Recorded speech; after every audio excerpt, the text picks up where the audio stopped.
season really starts this weekend with the Swedish Rally and back on home ground with plenty of snow, so I'm really looking forward.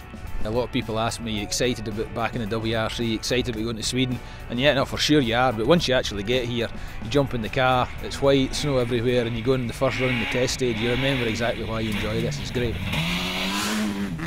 For sure we have taken a few steps closer to our main rivals, and we had a good rally in Monte Carlo and showed some good speed. Great start. The performance of the car is dramatically improved, and a lot of work on the engine over the winter to improve the torque, really more than the power, and that's made the car much more drivable, and the drivers seem very happy with it. The car in the test feels very good. First time back, so it'll take a little bit to get into it, but really looking forward to it. We've always been pretty happy with the chassis, and the lack of torque was the sort of biggest Achilles heel. That's gone now, and I think we are very competitive. It's definitely come along. The engine feels better.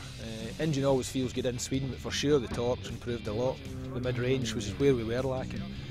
So it's great. They've done a great job over the winter. We've fitted a bigger heater for this rally, not only to keep the drivers warm, but to keep the screen clean and things like that. But you just have to be very careful. Any water in the car will freeze. It affects it quite badly when the driver puts it too deep in a snowbank.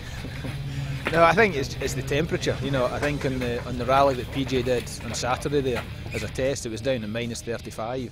On the oils, and whether it be in the damper or in the engine, you've got to get all that right. You've got to get the engine running at the correct temperature, get the oil temperature up, the water temperature up, which normally you're trying to keep it down.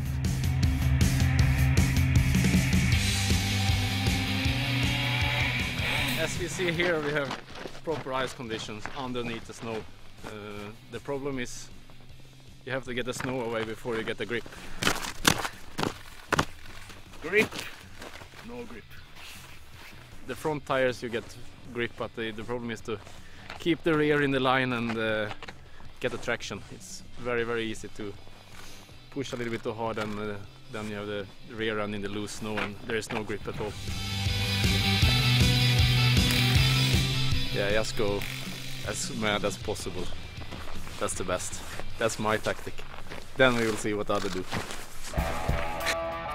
Because of the result in Monte for Proton, we want to get the cars to the finish. For sure, PJ, it's his home event. I know what it's like when you're competing in Rally GB. You get that extra bit in there. For me, it's the first time back here in 8 years, so it's going to take a little bit, I think, just to get dialed in. The speeds are very high here. We've got to get a good result for the team and get some points on the board. Yeah, for sure. I'm always confident when I'm back home and on these kind of roads, which I know what I can do here, and for sure.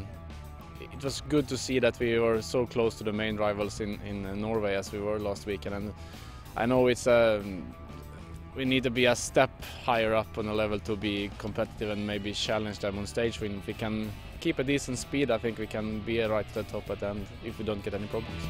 I mean, Asia was obviously a focus for Proton because it's their biggest market. So it's very important for us to win there. Yeah, no, it was a great year for the team, for myself. A great result, first and second the drivers, and to win the manufacturers. It was a perfect year for Proton, obviously. Good to have Alistair back, revitalised and loving every minute of it. Yeah, busy year. We need to focus on APRC. Still very important for us, and we mustn't sit back and rest on our laurels. But the WRC is obviously where it's happening, and we're using this as a toe in the water year to look for further things.